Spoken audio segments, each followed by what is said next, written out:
할렐루야. 예, 반갑습니다. 사람들은 누구나 자신의 미래, 자신의 장래에 대해서 알고 싶어하고 궁금하게 생각합니다. 그래서 답답하니까 세상에 있는 사람들은 점쟁이를 찾아가서 관상을 보고 사주팔자를 보고 합니다. 우리 믿는 사람들은 어디에 가야 돼요? 어디 가서 답을 찾아야 돼요? 성경 속에서 답을 찾아야 돼요. 디모데후서 3장 15절 보실까요? 또 내가 어려서부터 성경을 알았나니, 성경은 능히 너로 하여금 예수 그리스도 안에 있는 믿음으로 말미암아 구원에 이르는 지혜가 있게 하느니라 이렇게 기록되어 있어요. 성경 속에 다 답이 있는 겁니다. 미래라는 자들이 예수 믿으면서도 점쟁이 찾아가고 관상 보고 하는 거예요.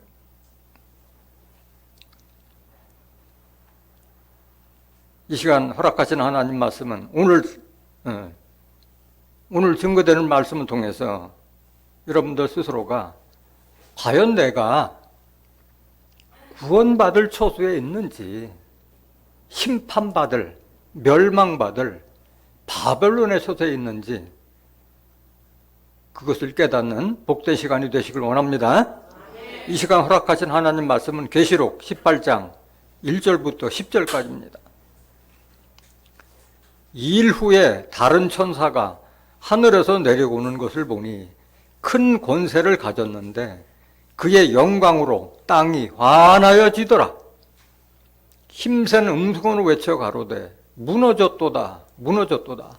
큰 성 바벨론이여 귀신의 처소와 각종 더러운 영에 모이는 곳과 각종 더럽고 가증한 새에 모이는 곳이 되었도다. 그 음행의 진노의 포도주를 인하여 만국이 무너졌으며 또 땅의 왕들이 그로 더불어 음행하였으며 땅의 상고들도 그 사치의 세력을 인하여 치부하였도다 하더라. 또 내가 들으니 하늘로서 다른 음성이 나서 가로되 내 백성아 거기서 나와 그의 죄에 참여하지 말고 그의 받을 재앙들을 받지 말라. 그 죄는 하늘에 사무쳤으며 하나님은 그의 불의한 일을 기억하신지라. 그가 준 그대로 그에게 주고 그의 행위대로 갑절을 갚아주고 그의 섞은 잔에도 갑절이나 섞어 그에게 주라. 그가 어떻게 자기를 영화롭게 하였으며 사치하였든지 그만큼 고난과 애통으로 갚아주라. 그가 마음에 말하기를 나는 여황으로 앉은 자요 과부가 아니라 결단코 애통을 당하지 아니하리라 하니 그러므로 하루 동안에 그 재앙들이 이르리니 곧 사망과 애통과 흉년이라. 그가 또한 불에 살라지리니 그를 심판하신 주 하나님은 강하신 자이심이니라. 그와 함께 음행하고 사치하던 땅의 왕들이 그 불붙는 연기를 보고 위하여 울고 가슴을 치며 그 고난을 무서워하여 멀리 서서 가로되 화이또다 화이또다 큰 성 견고한 성 바벨론이여 일시간에 내 심판이 이르렀다 하리로다. 계시록 18장 1절부터 10절까지 봉독해 드렸습니다. 봉독해 드린 말씀을 통해서 바벨론의 정체와 심판이란 제목으로 말씀을 증거하도록 하겠습니다. 바벨론의 정체와 심판. 성경은 이미 장래에 되어질 일을 다 예언서에 기록되어 있는 거예요. 성경은 변경되지 않는 책이에요. 이미 결론이 난 책인 거예요. 다만 우리가 지혜가 부족해서 그걸 깨닫지 못했을 뿐이지 깨달으면 이미 답이 다 나와 있는 거예요. 그래서 성경을 알면은 미래에 대해서 불안해하거나 두려워할 필요가 없는 거예요. 왜 그러냐? 아모스 3장 7절에 보면은 주 여호와께서는 자기의 비밀을 그 종 선지자들에게 보이지 아니하시고는 결코 행하심이 없으시리라 말씀하셨어요. 하나님께서는 당신께서 이루시고자 하는 모든 뜻과 섭리를 선지자를 통해서 이미 구약 선지자냐 아니면 신약 선지자에게 다 알려주시다. 그것을 다 집대성해 놓은 것이 성경이기 때문에 성경을 알면 미래를 다 알 수 있는 거예요. 예수님의 제자들도 예수님을 믿으면서 미래에 어떻게 되는지 궁금했어요. 그래서 예수님께 질문했을 때 예수님이 이미 다 그런 일이 장래에 일어날 일에 대해서 다 말씀을 하셨어요. 때가 안 돼도 정확하게 비유로 한 말씀을 실상으로 깨닫지 못했을 뿐이지 예수님 때부터 이미 장래에 이루어질 일을 다 예언해놓고 운명하셨던 거예요. 마태복음 24장 3절 보실까요? 예수께서 감람산 위에 앉으셨을 때 제자들이 종용이 와서 가로되 우리에게 이르소서 어느 때 이런 일이 있겠사오며 또 주의 임하심과 세상 끝에는 무슨 징조가 있사오리까 하고 질문해요.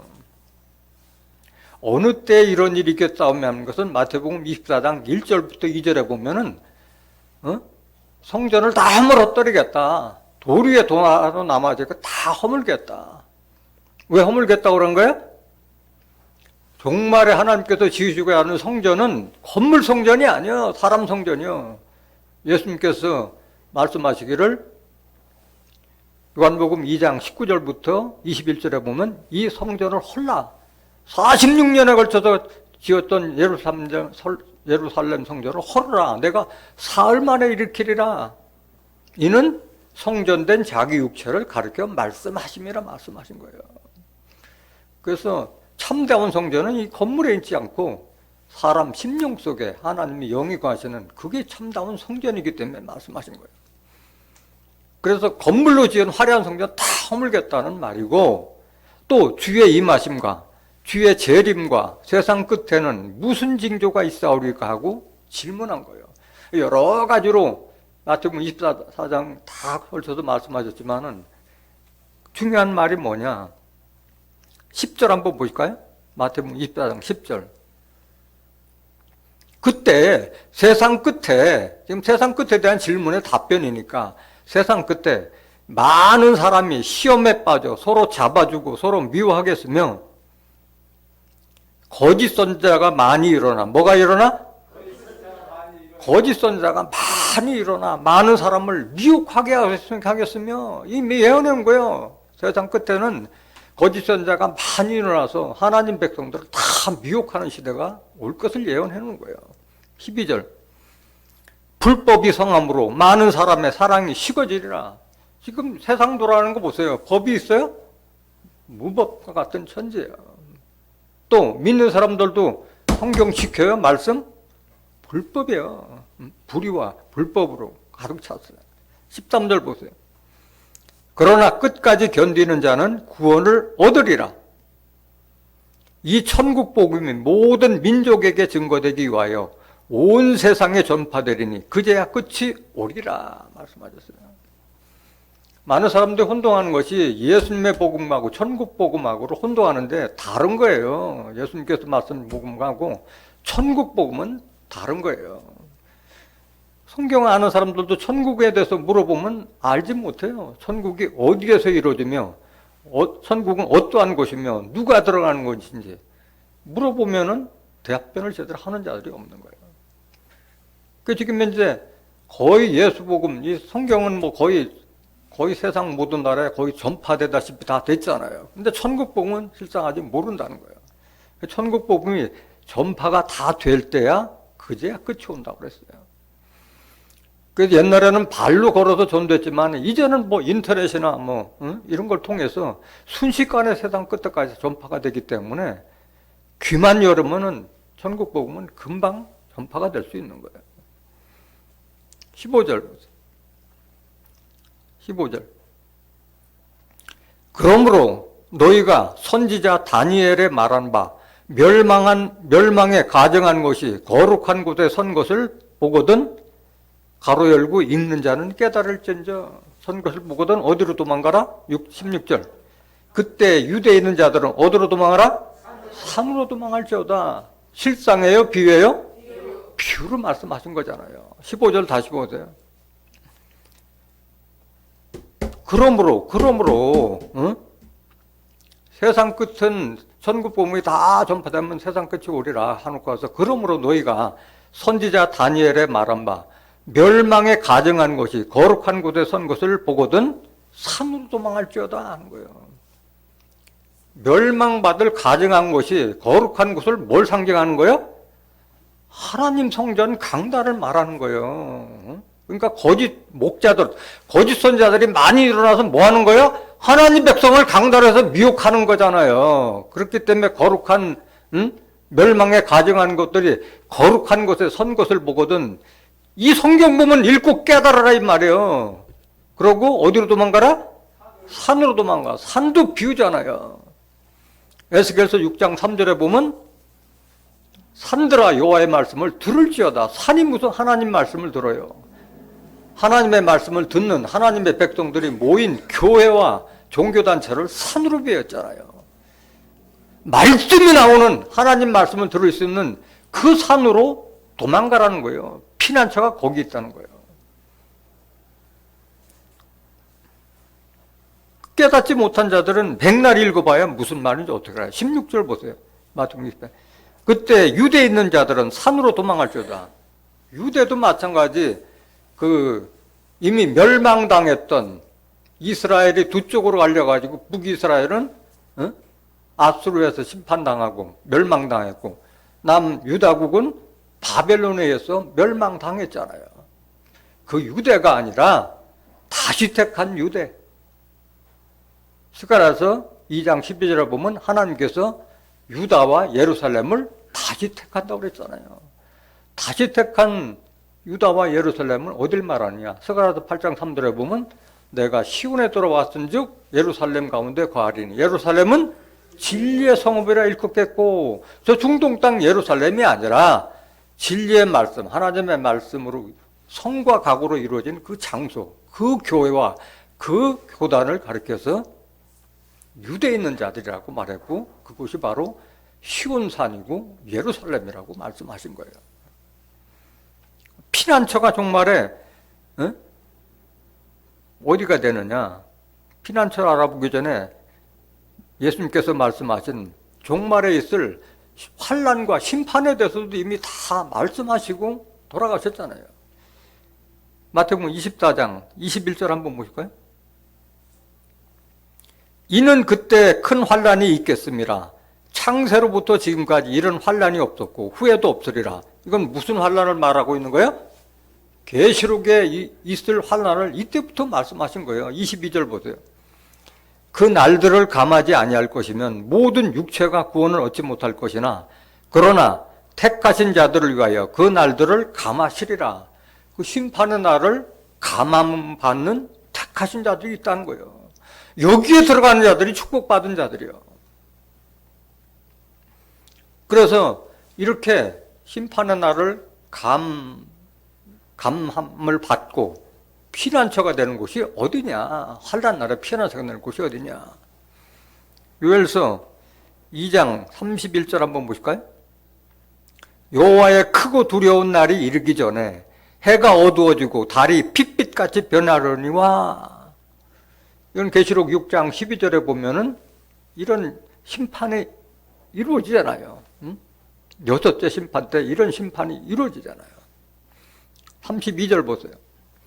누구든지 여호와의 이름을 부르는 자는 구원을 얻으리니 이는 나 여호와의 말대로 시온산과 산으로 도망가라는 말은 바로 이 시온산을 상징하는 거예요. 시온산과 예루살렘에서 피할 자가 있을 것이며 남은 자 중에 나 여호와의 부름을 받을 자가 있을 것임이니라.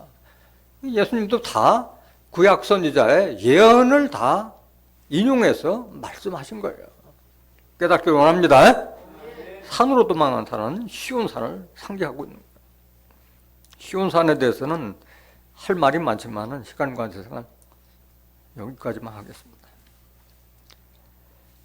오늘 제목이 바벨론의 정체와 심판이라고 그랬는데 바벨이라는 그 어원은 어디에서 나왔느냐? 이것도 다 구약에서 이미 있었던 얘기예요. 구약에서. 노아의 후손들이 노아 홍수 심판 받고 나서부터 그 후손들이 다시는 흩어지거나 갈라지지 않기 위해서 성을 쌓은 거예요. 바벨성을 쌓은 거예요. 그래서 하나님께서 봤을 때 그들이 하나님과 비기기 위해서 성 쌓는 걸 보고 그들의 말을 혼잡하게 해서 흩뜨러뜨리다는 그런 바벨이라는 건 갈라지다는 뜻이잖아요. 그래서 언어를 혼잡해서 흩뜨러뜨리는 걸 가르쳐서 바벨이라고 말씀하신 거예요.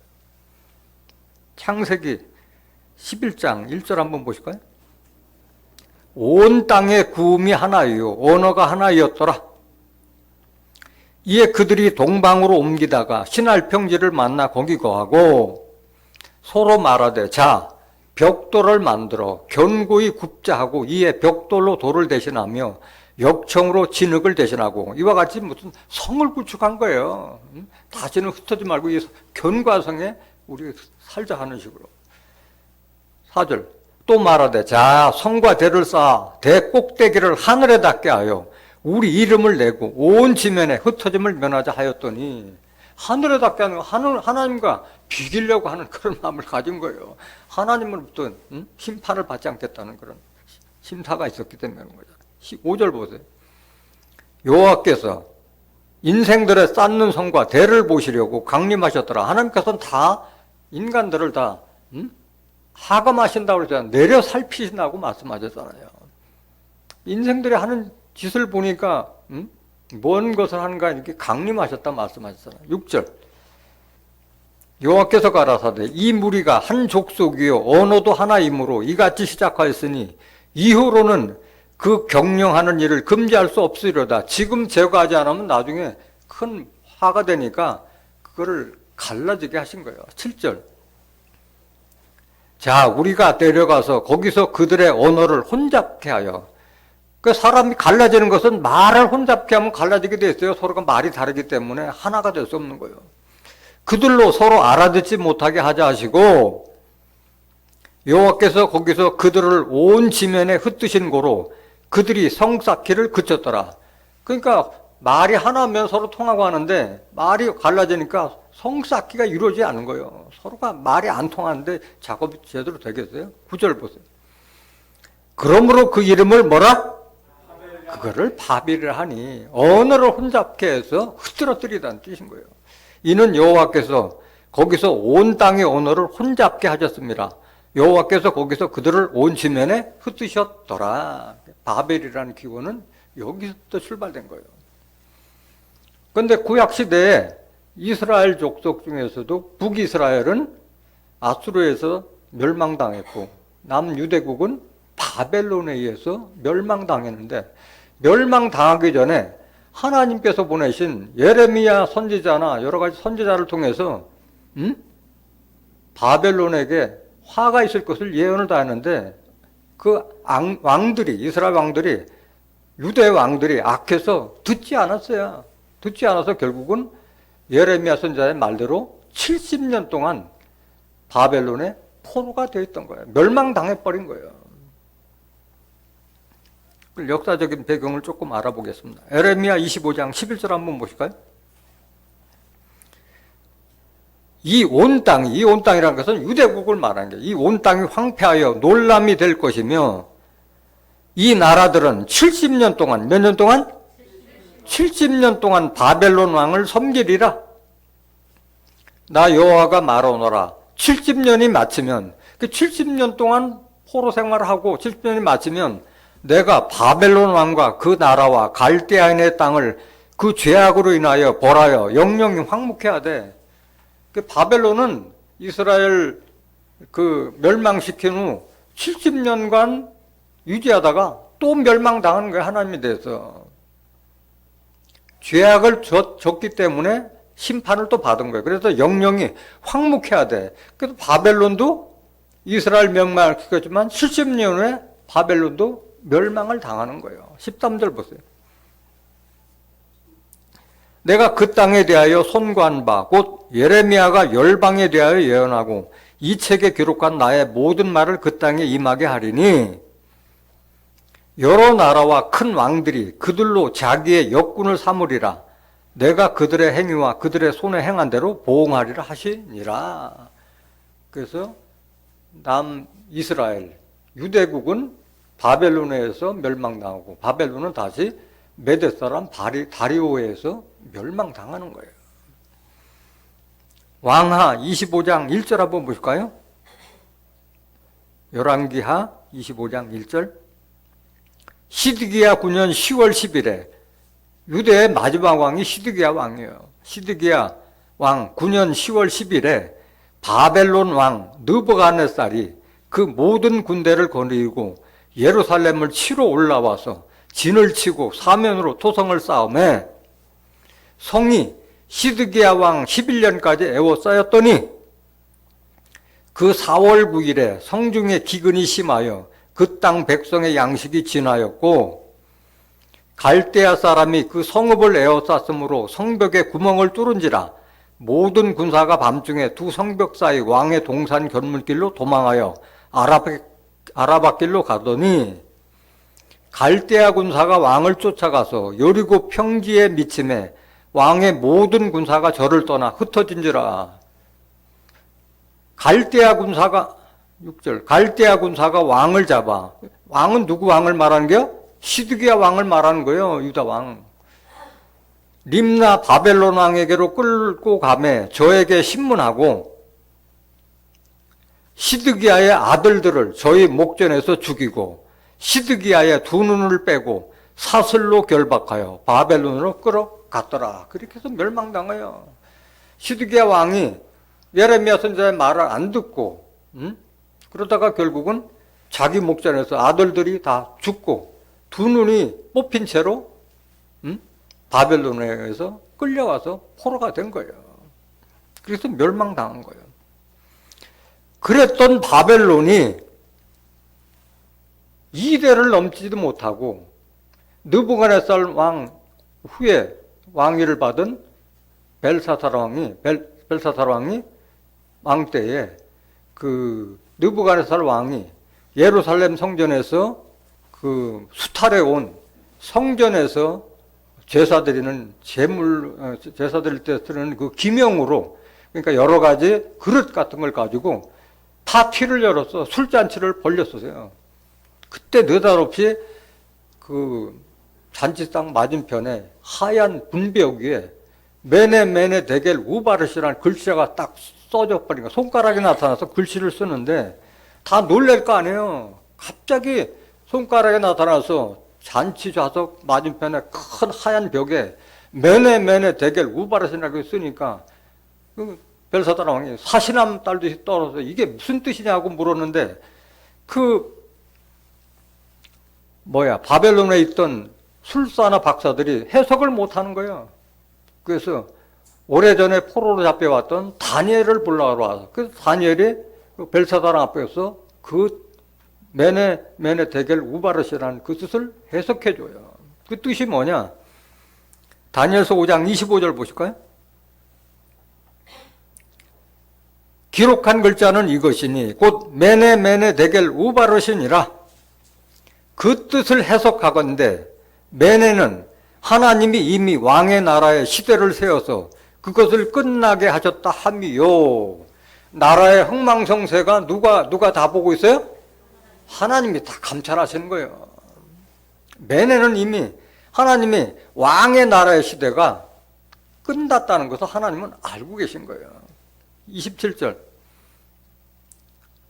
데겔은 왕이 저울에 달려서 부족함이 되었다 하며, 그러니까 너는 왕에 대할 그릇이 안 된다. 부족함, 하나님의 저울에 달려서 부족함을 보였다 이거야. 28절 베레스는 우바르신이라는 뜻은 왕의 나라가 나뉘어서 메대와 바사 사람에게 준바되었다 함이니라. 그렇게 해석을 해요. 29절 이에 벨사살이 명하여 무리로 다니엘에게 자주옷을 입히게 하며 금사슬로 그의 목에 들이게 하고 그를 위하여 조서를 내려 나라의 셋째 치리자를 삼으니라. 셋째 치리자까지 삼는 그 높은 벼슬을 다시 얻었어요, 다니엘이. 30절 그날 밤에 그 해석을 알고 난 그날 밤에 발대 왕이 바로 바벨론 왕이에요. 바벨론이 있던 곳이 갈대아 땅이었던 거예요. 갈대아 왕 벨사살이 죽임을 당하였고, 메대 사람, 어디 사람? 메대 사람 다리오가 나라를 얻었는데 때 다리오는 62세였더라. 그래서 남유대국은 바벨론에 의해서 심판받고, 바벨론은 다시 메대 사람 다리오에 의해서 멸망을 당한 거예요. 하나님의 역사는 되풀이되는 겁니다. 전도서 3장 15절 보실까요?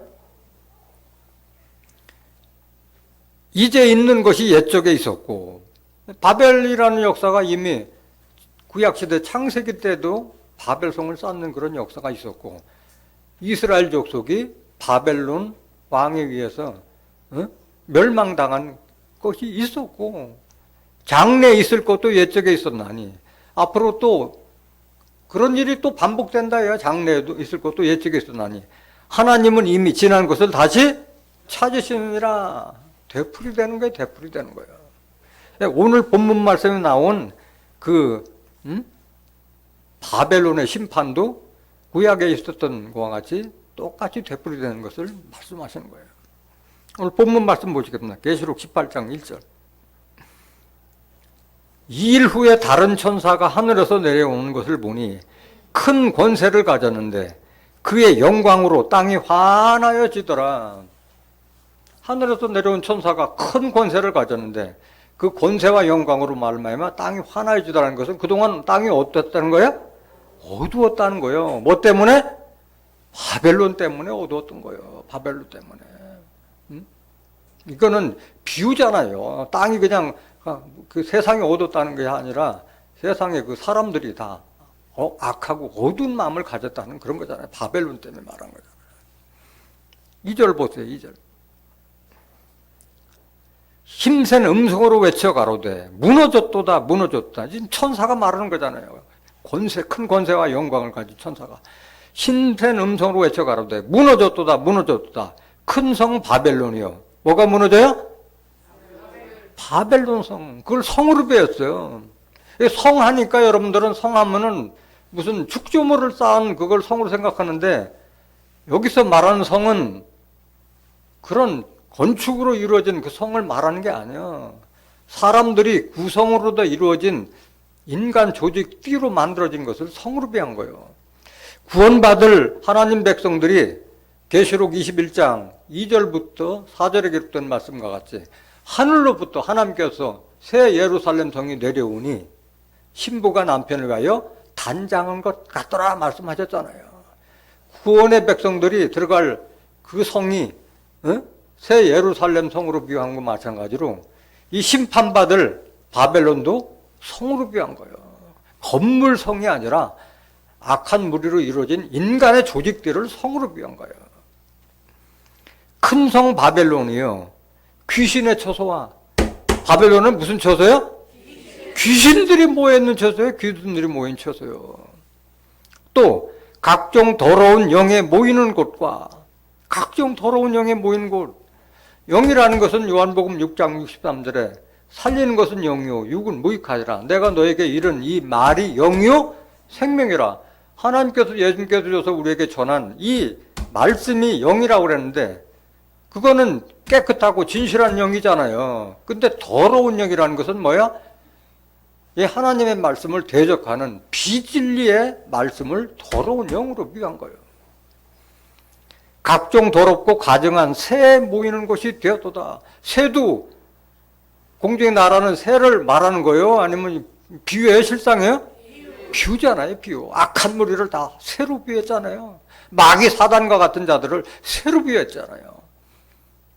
그래서 오늘 바벨론의 정체를 확실하게 깨닫지 못하면 내가 교회를 다녀도 내가 구원받을 처소에 지금 다니는 건지 아니면 심판받을 바벨론에 있는지 그걸 분별 못하는 하나님의 백성들이 부지기수라는 거예요. 알지 못하니까 그런 거예요.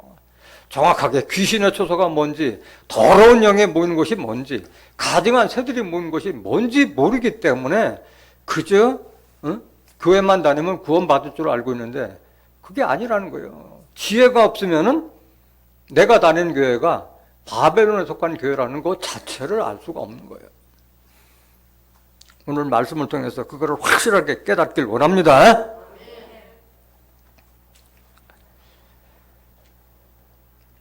먼저 바벨론은 그래서 여기 보면 이름이 여러 가지잖아요. 무너졌다 무너졌다. 큰 성 바벨론으로 비했고, 귀신의 처소로 비했고, 각종 더러운 영들이 모이는 곳으로 비했고, 각종 더럽고 가증한 새들이 모이는 곳이 되었도다. 그 외에도 계시록 16장에는 큰 성으로, 여기도 큰 성으로 비유했고, 계시록 17장에는 음료로 비유했잖아요. 계시록 16장과 17장, 18장은 다 하나인데 비유를 달리 들어서 그런 거지, 다 바벨론의 심판을 다 두 번, 세 번 설명해 놓은 그 내용인 거예요. 먼저 귀신의 초소에 대해서 알아보겠습니다. 바벨론은 귀신들이 모이는 곳이요, 귀신들이. 또 큰 성이라고 그랬어요. 큰 성. 큰 성은 뭘 상징하느냐? 계시록 16장 17절 보세요. 일곱째가 그 대접을 공기 가운데 쏟음에 큰 음성이 성전에서 보좌로부터 나서 가로되 되었다 하니, 일곱째 대접을 공기에 쏜다는 것은 계시록의 심판은 일곱인의 심판으로 이루어지잖아요. 일곱인이 첫째인, 둘째인, 마지막 일곱째인이 있고, 일곱째인 안에 첫째 나팔, 두째 나팔, 일곱째 나팔까지 있고, 또 일곱 나팔 속에 일곱째 나팔 속에 일곱 대접의 심판으로 이루어지는 거잖아요. 여기는 마지막 대접이에요. 일곱째 대접은. 일곱째 대접을 공기 가운데 쏟음에 큰 음성이 성전에서 보좌로부터 나서 가로되 되었다 하니, 번개와 음성들과 뇌성이 있고 또 큰 지진이 있어. 어찌 큰지 사람이 땅에 있어 오므로 이같이 큰 지진이 없었더라. 큰 성이 세 갈래로 갈라져. 여기 큰 성 나오잖아요. 큰 성. 큰 성이 몇 갈래로? 세 갈래로 갈라지고 만국의 성들도 무너지니 큰 성 바벨론이 하나님 앞에 기억하신 바 되어 그의 맹렬한 진노의 포도주 잔을 받음에 각 섬도 없어지고 산악도 간데 없더라. 섬과 산악이 없다는 것은 우리가 눈으로 보는 섬과 산악이 말하니라, 산은 종교단체를 가르친다는 말씀하셨잖아요. 그 종교단체가 이루어진 큰 교단을 산악으로 비한 거고, 섬이라는 것은 이사야서 41장과 이사야 49장에 보면은 원방 백성들을 섬으로 비했잖아요. 하나님을 믿는다고 하는데 진리와는 너무 동떨어진 그런 자들을 가리켜 원방 백성이라고 말씀하고 있는 거예요. 그런 비진리의 단체들이 다 없어지는 것을 이미 계시록 16장에 이렇게 큰 성 바벨론이 심판당할 것을 다 예언해 놓은 거예요.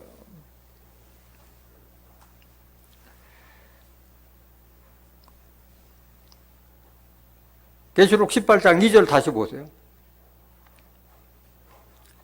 큰 성 바벨론이요. 큰 성에 대해서 설명드렸어요. 그러니까 큰 성은 바벨론이 세 갈래로 갈라진다고 말씀했어요. 귀신의 초소라고 하는데, 귀신의 초소는 누구를 말하느냐? 귀신의 초소가 계시록 16장에 잘 나와 있어요. 계시록 16장 12절 보실까요? 또 여섯째가, 아까 큰 성 심판받는 것은 일곱째 대접 심판 때고, 여섯째가 그 대접을, 여섯째 대접 심판 때예요. 여섯째 대접을 큰 강 유브라데에 쏟음에 강물이 말라서 동방에서 오는 왕들의 길이 예비되더라. 또 내가 보매 개구리 같은 새 더러운 영이 용의 입과 짐승의 입과 거짓 선지자의 입에서 나오니. 개구리 보면은 깨끗해요? 더러워요? 뭐 사실은 더러운 것도 아닌데 보기에 흉측스럽잖아요. 그걸 개구리를 위한 거잖아요. 개구리 같다고 그랬잖아요. 새 더러운 영이, 그 진리의 영이 아니라 더러운 영이 용의 입과 짐승의 입과 거짓 선지자 입에서 나오니. 세 갈래로 갈라지는 거. 이게 새로 더러운 영이, 비진리의 말씀이 용의 입과 짐승의 입과 거짓 선지자의 입에서 나오니 말씀하신 거예요. 14절. 저희는 무슨 영이라? 이들이 귀신이야. 이게 용, 짐승, 거짓 선지자들을 가리켜서 귀신이라는 게요. 귀신들의 말을 전하는 자들이 바로 이들이라는 게요. 그들을 가리켜 바벨론이라고 말씀한 거예요.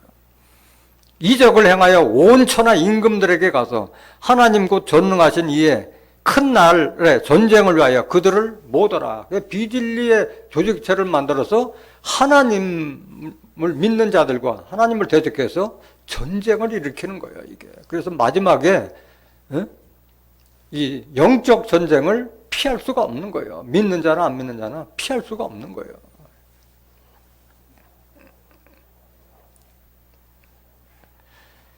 그럼 용은 뭐고 짐승은 뭐고 건지선자는 뭐냐? 이 정체를 정확하게 아셔야 돼요. 계시록 12장 7절 보실까요? 용에 대해서 먼저 보셔요. 하늘에 전쟁이 있으니 미가엘과 그의 사자들이 용으로 더불어 싸울세 용과 그의 사자들도 싸우나 이기지 못하여 다시 하늘에서 저 위에 있을 곳을 얻지 못한지라. 큰 용이 내어 쫓기니 하늘이라니까 그냥 공중 하늘을 말하는 것이 아니요 하늘의 섭리를 아는 하나님의 말씀에 아는 그것을 하늘로 가르쳤잖아요. 큰 용이 내어 쫓기니 옛뱀 곧 마귀라고도 하고 사단이라고도 하는 온 천하를 꿰는 자라. 땅으로 내어 쫓기니 그의 사자들도 저와 함께 내어 쫓기니라. 큰 용이 내어 쫓기니 알고 보니까 옛뱀, 창세기 때는 뱀, 그 다음에 신약시대도 뱀, 마귀, 사단이라고도 하는 온 천하를 꿰는 자, 미혹의 말로 많은 하나님의 백성들을 미혹시키는 자가 바로 용이고 뱀이고 마귀고 사단이라는 거예요. 그러니까 용어만 달랐지 영은 하나라는 게요. 더러운 영, 거짓 영으로 계속 그 맥을 이어온 거예요. 그러니까 아담의 후예인 가인의 후예들이 계속 내려오면서 하나님을 믿는 자들을 계속 대적하고 마지막에 심판을 받는 걸 말하고 있는 거예요. 그래서 계시록 20장 2절에 보면 용을 잡으니 곧 옛 뱀이요 마귀요 사단이라 기록되어 있잖아요. 같은 말이 기록된 거예요. 뱀은 뭐냐? 뱀은 창세기 3장 1절 보세요.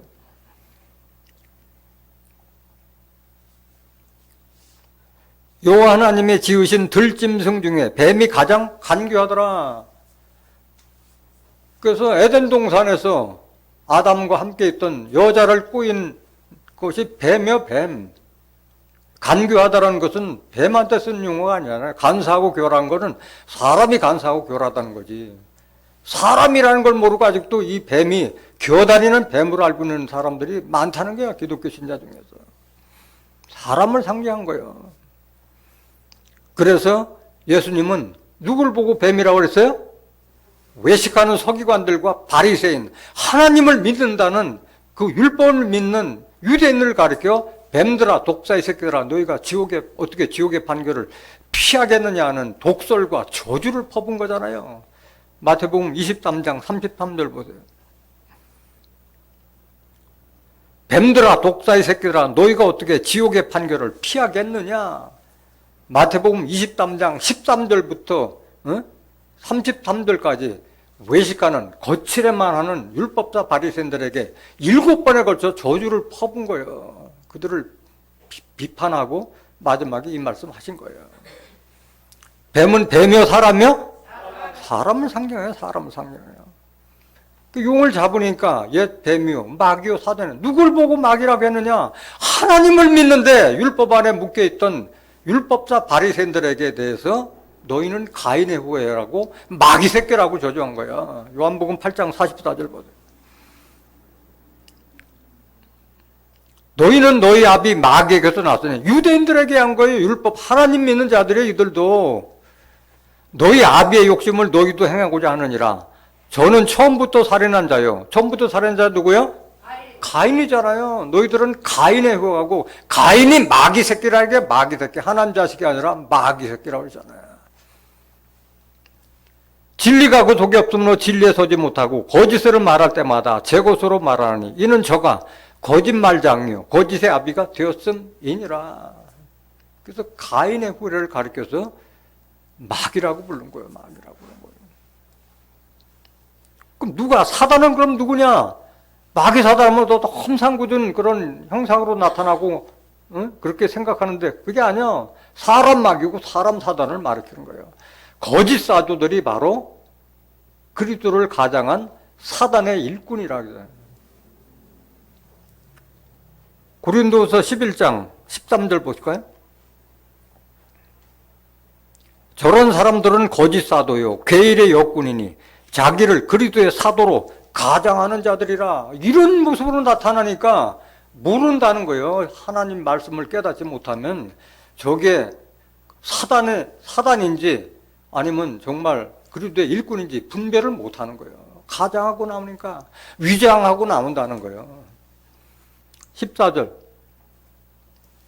이것이 이상한 일이 아니라 사단도 자기를 광명의 천사로 가장하네. 천사 같은 모습, 목사로 나타나고 신부로 나타나니까 말씀의 지혜가 없는 자들은 깨닫지 못하는 거예요. 15절. 그러므로 사단의 일꾼들도 자기를 의의 일꾼으로 가장하는 것이 또한 큰 일이 아니라 저희의 결국은 그 행위대로 되리라 말씀하셨어요. 계시록에도 이 같은 일이 나타나요. 자칭 유대인이라는 자들은 교회가 아니라 사단회라고 그랬어요. 교회라는 간판을 걸어놨지만은 사단이 모인 장소라는 거예요. 계시록 2장 9절 보세요.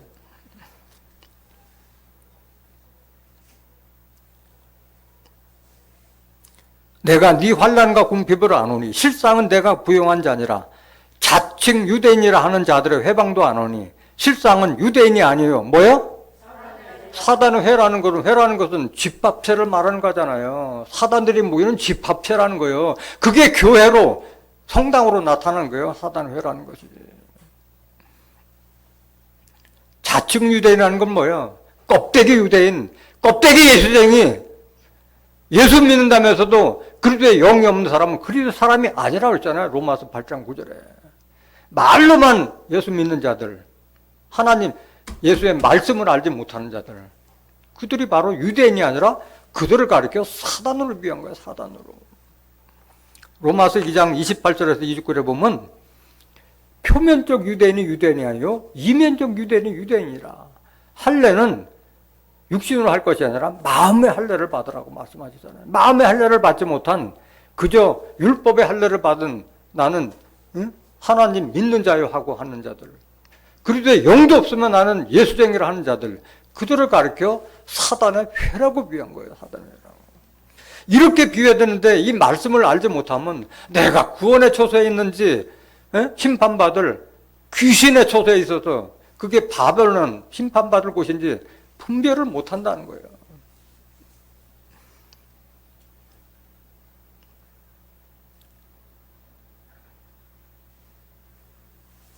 그 다음에 그 짐승들은 뭐냐? 용과 짐승과 거짓 선지자라고 하는데 계시록에 보면 짐승들이 출현하잖아요. 계시록 13장 1절에 보면은 바다에서 7머리 10뿔 짐승이 출현하고, 계시록 13장 11절에는 땅에서 2뿔 가진 짐승이 출현한다고 기록되어 있잖아요. 짐승이에요? 사람이에요? 알고 보면 이게 사람이에요, 사람. 16절 보세요. 계시록 13장 16절. 저가 그 짐승들이 모든 자, 곧 작은 자나 큰 자나 부자나 빈궁한 자나 자유한 자나 종들로 그 오른손이나 이마에 표를 받게 하고, 이게 증서를 준다는 거예요. 자기 표를 준다는 거예요. 뭐 직분 같은 걸 줘서 너는 우리 교단, 교회 사람이다 하는 그 표를 준다는 거예요. 17절. 누구든지 이 표를 가진 자 외에는 매매를 못하게 하니 이 표는 곧 짐승의 이름이나 그 이름의 수라. 그러니까 짐승의 표를 갖지 않으면 마지막 때는 짐승들에게 하나님께서 자기 뜻대로 할 권세를 다 주기 때문에 성도들이 감당할 수가 없는 거예요. 그러니까 그 표가 없으면은 생활 필수품도 못 사는 그런 환난과 핍박을 주기 때문에 믿음이 없는 자들, 이 바벨론 심판에 대한 섭리를 모르는 자들은 다 굴복하게 돼 있는 거예요. 18절 보세요. 지혜가 여기 있으니 총명인 자는 그 짐승의 수를 세어보라. 그 수는 무슨 수니? 사람의, 짐승이 아니라 사람 숫자예요. 몇이라? 666이라. 뭐 660을 뭐 크레디트 카드다 바꾸다 얘기하는데, 여기 명확하게 사람의 수라고 되어 있는데 그런 눈 뜬 사람에게 거짓말을 해도 그걸 아멘 아멘 받아들인 자들이 얼마나 많으냐고. 알려주지 않으면 눈이 봉사가 돼서 귀가 귀머거리가 돼서 못 알아본다니까. 이거를 사람을 말한 게 거짓말을 가리키는 사람들을 말하는 거예요. 이 짐승들에 대해서 조금 더 알아보겠습니다. 디도서 1장 12절 보세요. 디도서 1장 12절. 그레데인 중에 어떤 선지자가 말하되 그레데인들은 항상 뭐요? 거짓말장이며 악한 짐승이며 배만 위하는 게으름장이라 하니. 그레데인들을 가리켜서 악한 짐승이라 했어요. 왜 악한 짐승이라 했느냐? 16절.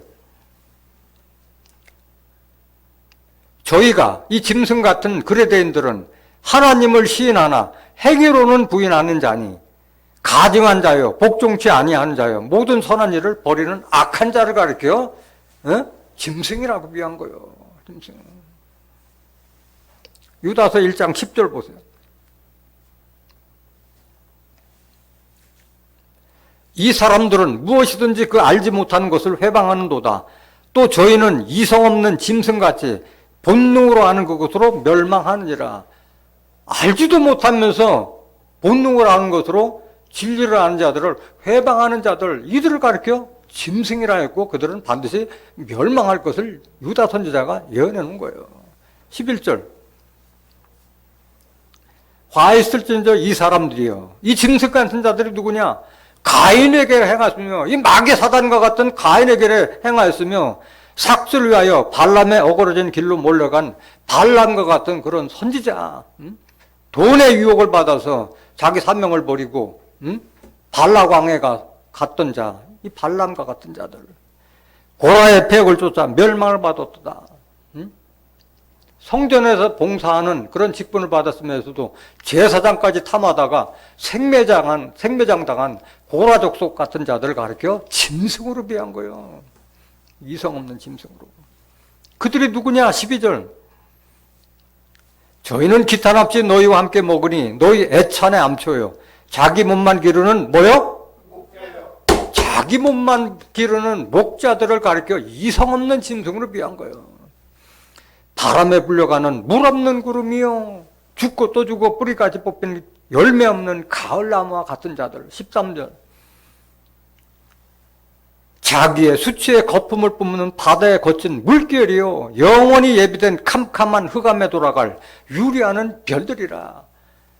많은 사람들을 오른대로 인도하는 자들은 하늘의 별과 같이 빛난다고 했는데 떨어져서 땅에 떨어져서 유리야 떠돌이별이 된 자들 가리켜서 이성 없는 짐승, 거짓 목자를 가리켜 짐승으로 비웠다는 것을 깨닫기 원합니다.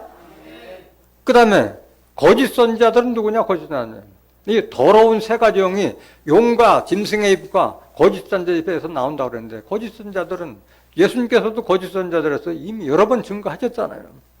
베드로후서 2장 1절 보세요. 그러나 민간에 또한 거짓 선지자들이 일어났었나니 이와 같이 너희 중에도 거짓 선생들이 있으리라. 저희는 멸망케 할 이단을 가만히 끌어들여 자기들을 사신 주를 부인하고 임박한 멸망을 스스로 취하는 자들이라. 이런 자들이 바로 거짓 선지자예요. 이단을 끌어와서 자기들을 사시는 그리스도를 부인하고 멸망을 스스로 자초하는 자들을 가리켜 거짓 선지자라고 말씀하신 거예요. 그래서 요한일서 4장 1절에도 사랑하는 자들아 영들을 다 믿지 말고 그 영들이 하나님께 속하였나 시험해봐라. 거짓 선지자들이 세상에 많이 나왔기 때문이라고 말씀하신 거예요. 그래서 귀신의 초소는 바로 이런 짐승과 그 다음에 용과 거짓 선지자들 입에서 나오는 그런 비진리의 말씀을 하는 자들이 바로 바벨론이라는 게 바벨론. 그 바벨론은 어떻게 한 군데 모였는 게 아니요. 세상 천지사방에 다 널려져 있어요. 종교라는 게 그렇잖아요. 말씀을 따라서 이렇게 하기 때문에 지금 뭐 해외에 다 전파가 됐잖아. 자기 나름대로 해외 선교한다고 그래서 다 해외 다 나가 있고 다 선교자들 다 파송하고 하잖아. 선교자들. 그러니까 여러분들 성으로 생각하면 안 돼요. 다 인간 조직들을 지금 상징하는 거예요. 그 다음에 각종 더럽고 가증한 새들이 모인 곳이라 해서 새들은 마귀 사단을 상징하고 악한 자들을 상징한 거예요. 다 비유로 말씀하신 거잖아요. 마태복음 13장 3절 보세요. 지금 바벨론에 대한 정체를 지금 설명드리는 거예요. 이거를 깨닫지 못하면 내가 구원의 초소인지 심판받을 바벨론에 처해 있는지 알지 못한다는 거예요. 예수께서 비유로 여러 가지를 저희에게 말씀하여 가라사대 씨를 뿌리는 자가 뿌리로 나가서 뿌릴새 더러는 길가에 떨어짐에 새들이 와서 먹어버렸고, 예수님께서 씨를 뿌렸는데 새들이 와서 먹어버렸다. 이게 비유의 실상이에요? 비유잖아요. 그럼 실상에 이 새들은 뭐냐? 마태복음엔 뭐라고 비유했느냐? 19절.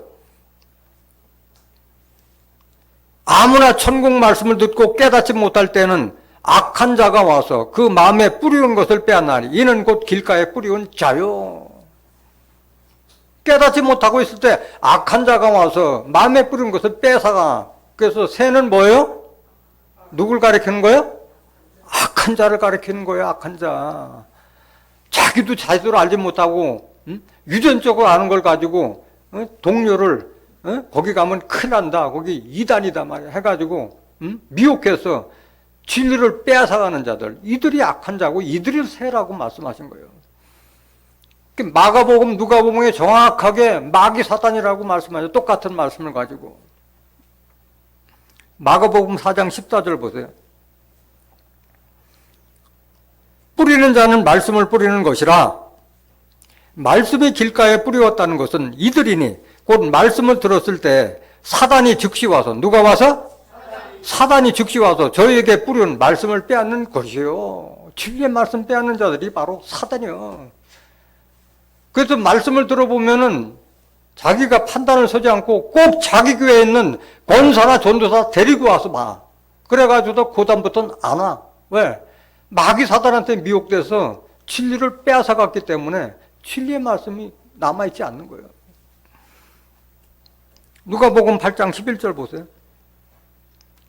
마귀 사단은 먼 데 있는 사람으로 생각하는데 내 옆에 있는 자도 마귀 사단이고 내 집안에도 마귀 사단이 있을 수 있는 거예요.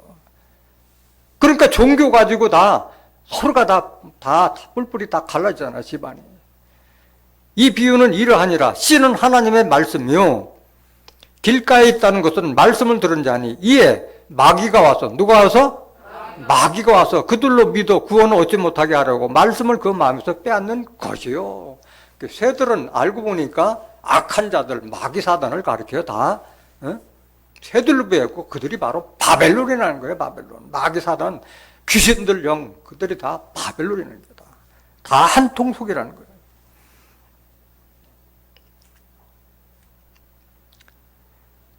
바벨론의 정체를 알면은 두려워할 필요가 있어요? 없어요?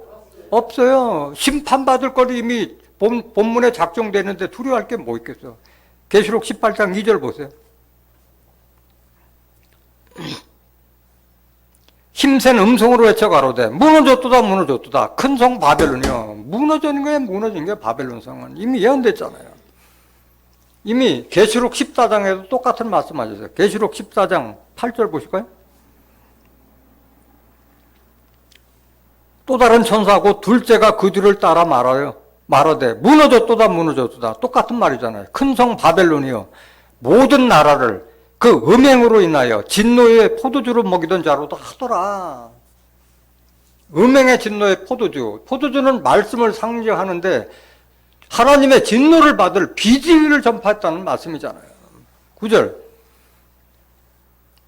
또 다른 천사고 셋째가 그 뒤를 따라 큰 음성으로 가로되 만일 누구든지 짐승과 그 우상에게 경배하고 이마에나 손에 표를 받으면, 이건 계시록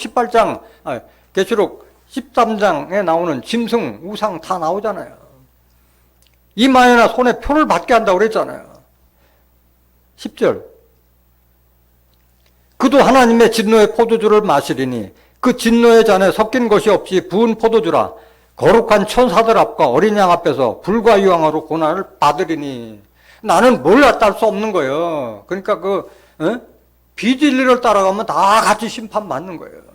11절. 그 고난의 연기가 새도록 올라가리로다. 짐승과 그의 우상에게 경배하고 그 이름의 표를 받는 자는 누구든지 밤낮 쉼을 얻지 못하리라 하더라.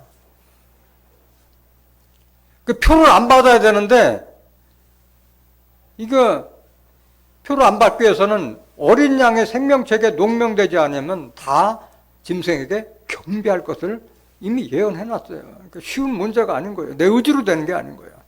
12절 보세요. 성도들의 인내가 여기 있나니 저희는 하나님의 계명과 예수 믿음을 지키는 자니라. 그래서 짐승의 표를 받지 않으면 매매도 못하는 이렇게 환난과 핍박 속에서도 그걸 견딜 수 있는 자는 이런 말씀을 아는 자들만이 그걸 이길 수 있는 거예요. 알지 못하는 자들은 다 경배하게 되는 거예요. 계시록 13장 6절 보세요. 짐승이 입을 벌려 하나님을 향하여 회방하되 그의 이름과 그의 장막 곧 하늘에 거하는 자들을 회방하더라. 또 권세를 받아 성도들과 싸워 이기게 되고 각 족속과 백성과 방언과 나라를 다스리는 권세를 받으니 죽임을 당한 어린 양의 생명책에 창세 이후로 농명되지 못하고 이 땅에 사는 자들은 다 짐승에게 경배하리라. 그러니까 중요한 건 뭐예요? 뭘 받아야 돼? 농명받아야 되는 거예요. 다른 말로 말하면 인침받지 못하면 다 짐승에게 경배할 수밖에 없어요. 그래서 짐승에게 표를 받지 않는 자들만이 첫째 벌에 참여할 수 있다고 말씀하셨잖아요. 살아서 주리를 맞이할 수 있는 자들은 짐승의 표를 받지 않는 자들이잖아요. 계시록 20장 4절 보세요.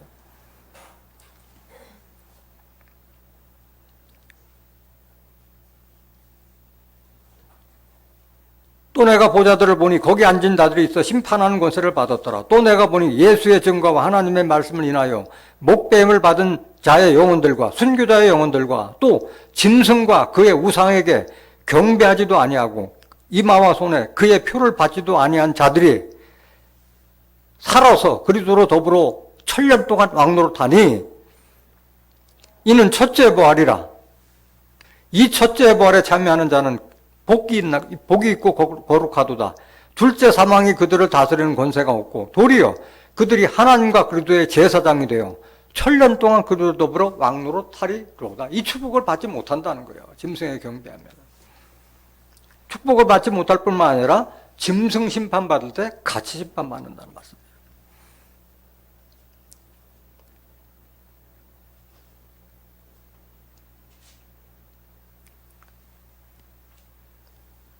계시록 18장 3절 보세요. 계시록 18장 3절.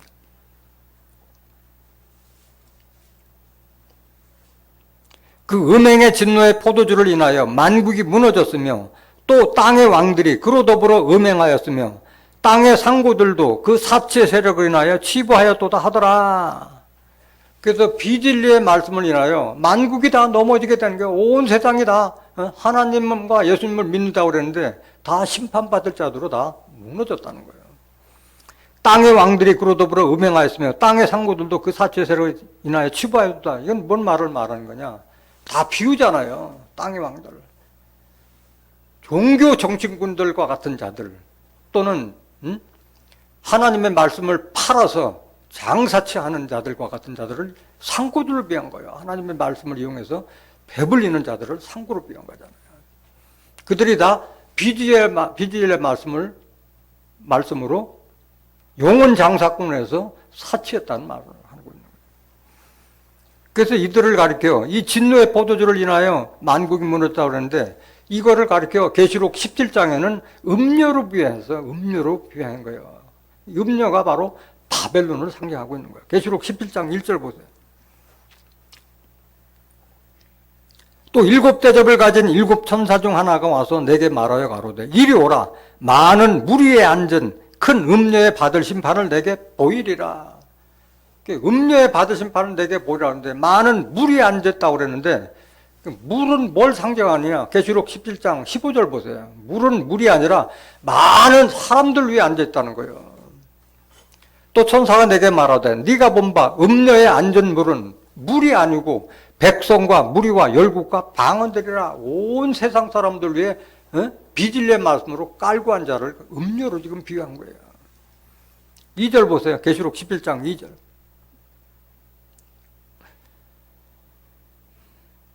땅의 임금들도 그로 더불어 음행하였고 땅에 거하는 자들도 그 음행의 포도주에 취하였다 하고 곧 성령으로 나를 데리고 광야로 가니라. 내가 보니 여자가 붉은빛 짐승을 타는데 그 짐승의 몸에 참남된 이름들이 가득하고 7머리와 10뿔이 있으며 이 7머리 10뿔 짐승이 그 음료를 섬기고 있는 거예요. 바벨론을 섬기는 거예요. 7머리 10뿔 짐승을 알고 보니까 다 바벨론에 속한 자라는 거예요. 바벨론에. 4절 보세요. 그 여자는 자줏빛과 붉은빛 옷을 입고 금과 보석과 진주로 꾸미고 손에 금잔을 가졌는데 가증한 물건과 그의 음행에 더러운 것들이 가득하더라. 금과 보석과 진주로 꾸몄다는 것은 하나님의 백성들을 미혹시킬 수 있는 그런 거짓 말씀을 이렇게 비유로 비유한 거예요. 금잔이라고 한 것도 다 바벨론은 온 세계를 지켜하는 금잔이라고 비유한 거예요. 바벨론을. 비진리의 말씀을 지금 상징하고 있는 거예요. 5절 보실까요? 5절. 그 이마에 이름이 기록되었으니 음녀의 이마에 그 이름이 기록되었으니 비밀이라. 뭐라? 큰 바벨이라. 큰 성 바벨론을 음녀로 비유한 거예요. 땅의 음녀들과 가증한 것들의 어미라 하였더라. 그 멸망에 가증한 것들의 어미가 된 것이 바로 음녀고 바벨론이라는 거예요. 에레미야 51장 7절 한번 보실까요? 바벨론은 여호와의 수중에 온 세계로 축회하는 뭐라? 금잔이라. 온 세계를 비질로 넘어지게 하는 금잔과 같은 자예요. 열방이 그 포도주를 마치고 인하여 미쳤도다. 잠언서 5장 3절 보세요. 잠언서 5장 3절. 대저 음녀의 입술은 꿀을 떨어뜨리며 그 입은 기름보다 미끄러우나 그 음녀는 얼마만큼 말을 잘하는지도 몰라. 사람들이 미혹되면서도 미혹된다는 걸 모른다니까. 꿀을 떨어뜨리는 것 같은 그런 말을 하니까. 4절. 나중은 쑥같이 쓰고 두날 가진 칼같이 날카로우며 그 발은 사지로 내려가며, 사지라는 건 죽을 곳으로 내려가며 그 걸음은 음부로 나아가나니 그는 생명의 평탄한 길을 찾지 못하며 자기 길이 든든치 못하여도 그것을 깨닫지 못하느니라. 그래서 이런 온 세계를 멸한 취쾌하는 바벨론의 비진리의 포도주잔을 받으면은 죽음으로 인도하는데 그걸 깨닫지 못한다고 기록되어 있는 거예요. 그러니까 이런 말씀 듣고 분별하고 빠져나와야 되는데 깨닫지 못하면 빠져나올 수가 없는 거예요.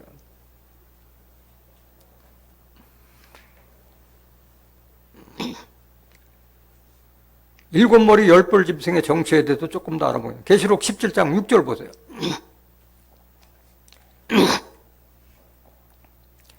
또 내가 보면 이 여자가, 이 음녀가 성도들의 피와 예수의 증인들의 피와 취한지라. 얼마만큼 하나님 믿는 자들, 예수 믿는 자들을 미혹했으면은 그 성도들, 거룩한 성도들이 예수의 증인들의 피에 취했다고 그랬잖아요. 많이 넘어간다는 거예요. 하나님 믿고 예수 믿는 자들이 음녀, 바벨론에 의해서 많이 넘어진다는 걸 말하고 있는 거예요. 내가 그 여자를 보고 기이 여기고 크게 기이 여기니 천사가 가로되 왜 기이 여기느냐? 내가 여자와 그의 탄 바 7머리와 10뿔 가진 짐승의 비밀을 내게 이르리라. 7머리 10뿔 짐승도 지금 다 알려주잖아. 이게 뭐다 하는 것을. 비밀이라고 하는 걸 다 알려주는 거예요. 8절 보세요. 8절. 7머리 10뿔 짐승의 정체가 뭐냐 이게. 네가 본 짐승은 전에 있었다가 시방 없으나 장차 무정행으로 또 올라와 어디로 들어갈 자야? 멸망으로 들어갈 자야. 결국은 땅에 거하는 자들로서 창세 이후로 생명책에 농명되지 못한 자들이 이전에 있었다가 시방 없으나 장차 나올 짐승을 보고 기 여기라. 여기 기 여기는 자들이 다 넘어가는 거예요. 농명되지 못한 자들이 알지 못하니까 신기한 일이다 해서 넘어간다는 거예요. 미혹된다는 거예요. 9절. 지혜 있는 뜻이 여기 있으니 그 일곱 머리는 여자가 앉은 일곱 산이요. 일곱 머리 짐승은, 일곱 머리 열불 짐승의 정체를 알아보니까 일곱 머리는 여자, 음녀가 앉은 일곱 산. 산은 종교단체 교회라고 말씀하셨잖아요. 일곱 산이요. 10절. 일곱 왕이라, 왕. 우두머리를 말하는 거예요. 종교단체 우두머리를 말하고 있는 거예요. 다섯은 망하였고 하나는 있고 다른 이는 아직 이르지 아니하였으나 이르면 반드시 잡고 계속하리라. 그래서 열왕은 12절 보세요. 계시록 17장 12절. 네가 보던 열볼은 열왕이니 아직 나라를 얻지 못하였으나 다만 짐승으로 더불어 임금처럼 권세를 일시 동안 받으리라. 이 열볼은 일곱 머리와 같이 그 조직체를 갖지 못한 권세만 받은 우두머리를 열왕으로 비유한 거예요. 이들이 뭐 하느냐? 이들이 바로 하나님과 예수 그리스도를 믿는 자들과 영적 전쟁을 일으켜서 싸우는 거예요. 13절 보세요. 저희가 한 뜻을 가지고 자기의 능력과 권세를 짐승에게 주더라. 14절. 저희가 이 일곱 머리 열뿔 짐승이 어린 양으로 더불어 싸우려니까 피할 수가 없는 전쟁이 이 전쟁은 어린 양은 만주의 주시오 만왕의 왕이심으로 저희를 이기실 터이요 또 그와 함께 있는 자들 곧 부르심을 입고 빼내심을 얻고 진실한 자들은 이기리로다. 여기에 포함되어야 되는 거예요. 여기에. 부르심을 얻고 빼내심을 얻고 진실한 자들은 이기리로다. 진실한 자 찾아보기 어렵잖아요. 이 세상의 진실한 자들은 빛의 열매라고 했잖아요. 에베소서 5장 9절에 보면은 빛의 열매는 모든 착함과 의로움과 진실함에 있다고 말씀하셨잖아요. 빛의 열매된 자들이 부르심이 있고 빼내심을 자들이고 그들이 이기는 거예요. 이들과 싸움에서.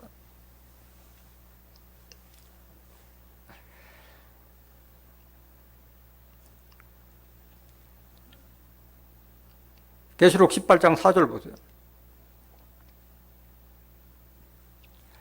또 내가 들으니 하늘로서 다른 음성이 나서 가로되 내 백성아 거기서 나와 그의 죄에 참여하지 말고 그의 받을 재앙들을 받지 말라.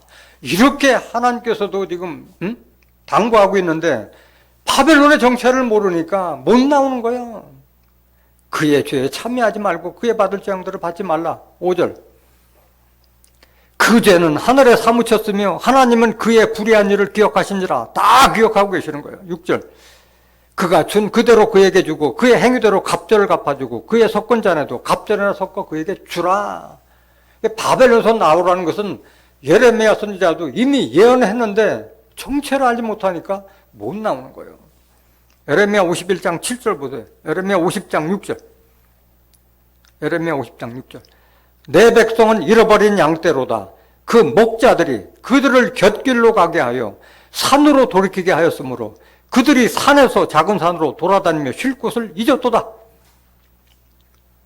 그들을 만난 자들은 그들을 삼키며 그 대적은 말하기를 그들은 여호와 곧 의로운 처소시며 그 열조의 소망이신 여호와께 범죄하였음인즉 우리는 무죄하다 하였느니라. 이런 자들이요, 이런 자들이. 이들이 누구냐? 이들이 바벨론이라는 거예요. 거짓 목자들이 바로 바벨론이라는 거예요. 8절 보세요. 너희는 바벨론 가운데서 도망하라. 갈대아인의 땅에서 나오라. 때에 앞서가는 수염서같이 빨리 빠져나오라 이거야. 거짓 목자를 통해, 거짓 목자로 말미암아 길을 잃은 백성들. 예수님이 내가 곧 길이요 진리요 생명이니 나로 말미암고는 하나님께로 올 자가 없다고 말씀하셨는데 그 길을 잃게 말하는 그런 거짓 목자들을 가리켜 바벨론으로 지금 비유한 거예요. 계시록 18장 7절 보세요. 그가 어떻게 자기를 영화롭게 하였으며 사치하였든지 그만큼 고난과 애통으로 갚아주라. 그가 마음에 말하기를 나는 여왕으로 앉은 자요 과부가 아니라 결단코 애통을 당하지 아니하리라 하니 그러므로 하루 동안에 그 재앙들이 이르리니 곧 사망과 애통과 흉년이라. 그가 또한 불에 살라지리니 그를 심판하신 주 하나님은 강하신 자이심이니라. 하나님의 심판 때는 바벨론이 다 무너지게 되는 거예요.